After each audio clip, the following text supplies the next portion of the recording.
Take a look at this. Off the far southwest coast of Ireland, the Dingle Peninsula reaches out into the Atlantic like a long, bony finger. And 2 miles past the fingertip, across a stretch of water so wild the people here used to say the next parish was America, there is a long green island that rises out of the sea like the back of a sleeping whale. On its sheltered side, facing home, a village climbs the hill, dozens of little stone houses. Except every one of them is roofless now, the doors hang open, and nobody has lived here since a single morning in 1953, when the last 22 people on this island climbed into the boats, left their doors unlocked behind them, and never came back to stay. This is the Great Blasket, and it is the story of the loneliest boy in the world. Before we dive in, hit subscribe and drop a comment letting us know where you're watching from. When I first found this place on a map, I felt something I didn't expect. Most abandoned islands make you sad because of what was lost. This one makes you sad because of how good it was. Because the people who lived on this rock, in cold stone houses with no doctor, no priest, no shop, and no electricity, were not miserable. They were, by their own account, some of the happiest and most alive people Ireland ever produced. For centuries, a few families clung to this island. Never many. At its height, around 170 people, and usually far fewer. They spoke only Irish, an old, pure form of it that had almost died out everywhere else. They fished from little canvas boats called naomhoga. They cut turf for their fires. They had no money to speak of, and no machines, and their entertainment on a winter night was a fiddle, a dance, and a storyteller by the fire whose tales had been handed down for 1,000 years. To the outside world, they looked like the poorest people in Europe, but something about this island made the people on it extraordinary. And in the middle of the 20th century, into this shrinking, aging community, one last child was born. His name was Gearóid Ó Cahane. By the time Gearóid was old enough to walk, he was the only child left on the entire island. Think about that. Not one other boy or girl to play with. The next youngest person on the whole of the Great Blasket was his own uncle, and his uncle was 30 years older than he was. Every other soul on that island was a grown adult, or an old man or woman, and in the middle of them, one small boy. In 1948, a journalist and a photographer made the crossing to the island, and they found him.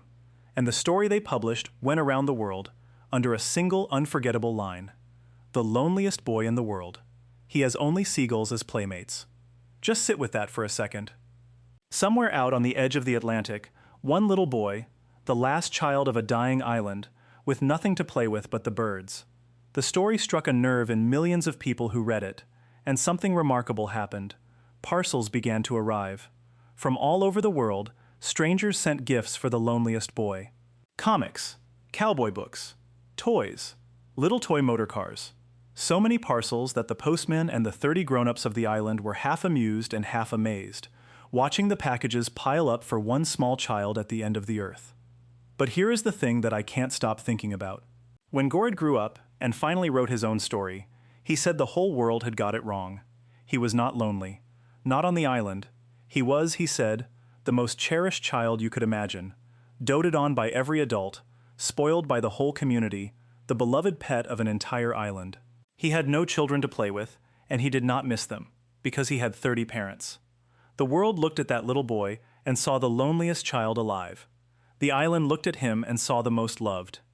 The loneliness, when it finally came for Gearóid, came later. And it came on the mainland, because the island was dying. And it was dying for the simplest, cruelest reason. The young people were leaving. There was no future out here for a young man or woman. No way to make a living as the fishing collapsed. No comforts, no company. One by one they went. To the mainland, to Dublin, and above all across the ocean to America. And they did not come back. And every young person who left made it a little more impossible for the ones who stayed. One of them, a young man named Mike Carney, left the island at 17. He remembered the morning he went. His father pressed the last 5 shillings he had in the world into his son's hand, and said to him, "I hate to see you going, but we have to have a beginning. Someone has to leave." That was the quiet arithmetic that emptied the island. Not a disaster. Just love and hardship, and every father telling every son that he had to go and make a life somewhere the sea could not reach him. And then, in the winter of 1947, the island's whole future came apart in a single stretch of bad weather. A young man named Seanin O'Shirney, just 24 years old, fell gravely ill, and a storm came down over the island and would not lift. There was no doctor on the Great Blasket.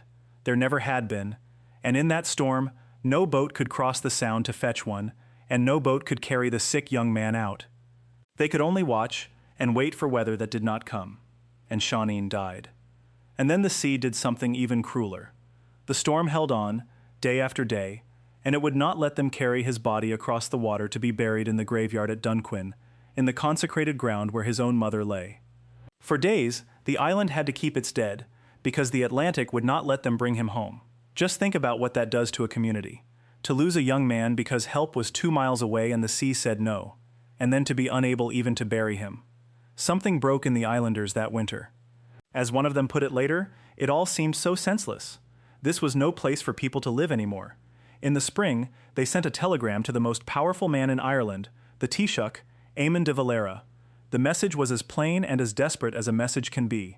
Stormbound, distress. Nothing to eat. De Valera came out to see the island for himself.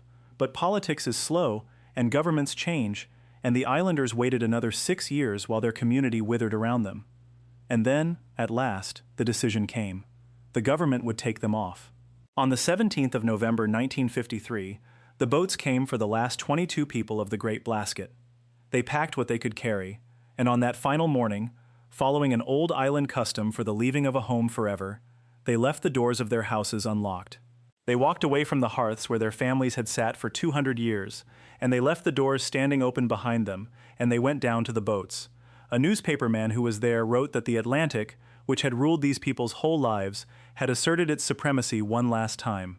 The island that had made them was letting them go, and not one of them ever came back to live there again. It could end there. A small, sad island, emptied like so many others, left to the wind and the seabirds. But the Great Blasket has one more secret, and it is the strangest and most beautiful part of the whole story. Because this tiny community, this handful of fishermen and old women who never numbered more than 170 souls, did something almost no place its size has ever done. They wrote down their world. In the island's final decades, visiting scholars begged the islanders to record their lives in their own dying language, and they did. An old fisherman named Tomás Ó Criomhtháin wrote a book called The Island Man.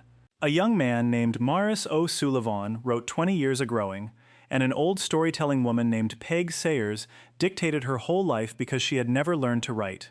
3 books, from one dying rock, and they did not vanish. They became classics. They were translated across the world. They became the books that Irish schoolchildren still read today, generations later. A great English writer read 20 Years a-Growing, and called it an account of a Neolithic civilization, told from the inside. Tomás Ó Criomhtháin, the old fisherman, knew exactly what he was doing. He said he was writing so that there would be a record of his people, because, in his words, our likes will never be seen again, and when he died, they carved that very line onto his headstone, our likes will never be seen again. He was right, and he made sure the world would never forget it. The people scattered. Many of them crossed the ocean to a single city, Springfield, Massachusetts, and settled in a neighborhood there, and had children and grandchildren, until there were more Blasket Islanders and their descendants living in that one American city than had ever lived on the island itself. One of them, Mike Carney, spent his whole long life keeping the island's memory alive from across the sea, and came home at the age of 93, one last time, to stand on the ground where he was born. And here is the final turn. That empty island, the one those 22 people were forced to leave, the one whose doors they left open behind them, is now one of the most longed-for places on Earth. A few years ago, a couple decided to hire 2 people each summer to live on the Great Blasket as caretakers, with no electricity and no hot water, exactly as the islanders once did. They put out an advertisement, and they received, from all over the world, from as far away as Australia and Iran, around 80,000 applications. 80,000 people begging for the chance to live for 6 months on the island that a community was once forced to abandon. It held a morning when 22 people left their doors open and walked away forever, and it held 3 books, written in a dying language by people the world called poor, that outlived the island itself and now sit on the shelves of a nation. The doors are still open up there on the hill. The seals lie on the white strand where the children used to swim, and somewhere in an archive, the words of the loneliest boy, and the old fisherman, and the storytelling woman are still being read.